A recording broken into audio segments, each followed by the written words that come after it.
Magandang buhay, si Kuya DM.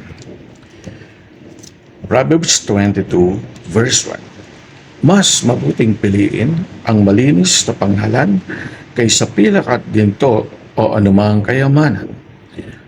Kay Yahweh ay pareho ang mayaman, ang mahirap, pagkat siya ang may lalang sa kanilang lahat.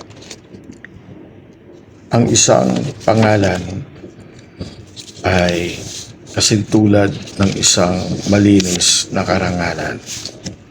Kaya ang pangalan natin, sabi ng ating mga magulang, mga guro, mga kasama sa trabaho at tatanda sa iglesia, hindi naman natin dinudungisan ang ating pangalan actually, kundi ang pangalan ng Panginoong Hesus ang ating dinudungisan. Sapagkat bawat oras, bawat araw na tayo nagkakamali, dinadagdag natin sa pasang krus ng Panginoon ang ating mga kasalanan. Ano ang pangarap ng isang tao na namumuhay dito sa mundo?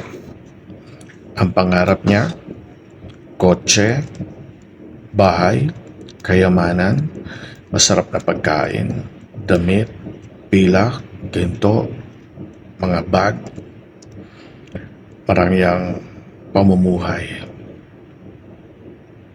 Sabi ng Haggai 2:8, ang ginto at pilak ay sa Panginoon lamang.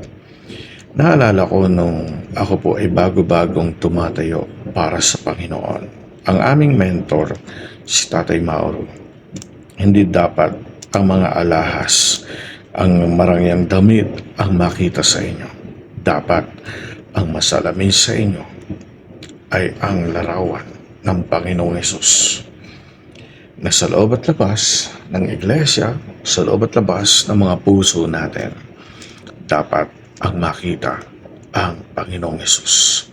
Sayang ang ganda ng buhay, sayang ang ganda ng damit, ang mamahaling alahas kung ang ating buhay ay basura. Sayang ang mga pinag-ipunan dahil dito sa lupa ay mayroong naniningang tanga. Ang kailangan natin gawin ay magsikap tayo at mag-impok sa mga bagay na makalangit, mga bagay na hindi nasisira, mga bagay na walang nakakaapekto, at ang bagay na makalangit. Kapag kasama mo ang Diyos, siya mag-iingat sa iyo, siya magbibigay ng protection sa iyo, at siya ang kakampi mo sa kapag ikaw ay nahihirapan. Kay Yahweh ay pareho ang mayaman, ang mahirap, pagkat siya ang may lalang sa kanilang lahat.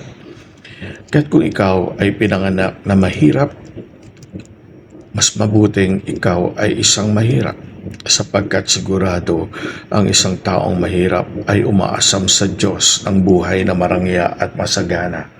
Subalit ang ibinibigay ng Diyos na buhay ay buhay na katulad ng sa mundong ito na hindi mo mabibili ang lahat.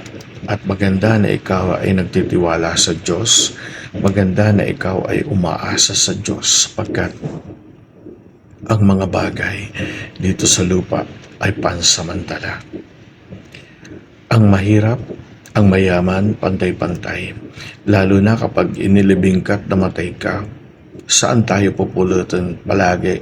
Kakainin lang tayo ng lupa.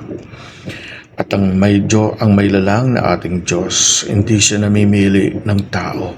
Katulad ng pagkapili niya kay David, he is a man after God's heart.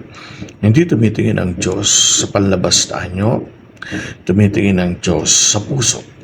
Kaya huwag nating naisin, maganda ang maghanda sa future, subalit huwag nating kalimutan na dapat sa ating mga plano, kasama ang Diyos, kasama ang Diyos. Sa magandang buhay, palagi magpakababa po tayo. lumakad sa kabanalan ng Diyos, palagi lumakad sa biyaya ng Diyos, manalangin, magbasa ng Biblia, mahalin ang ating mga asawa, mga anak, pamilya, mga taong tumutulong sa atin upang tayo lumago, mga taong nagnanalangin sa atin araw at gabi. Mahalin natin ang ating mga iglesyang kinabibilangan, magkaisa tayo, magmahalan at higit sa lahat,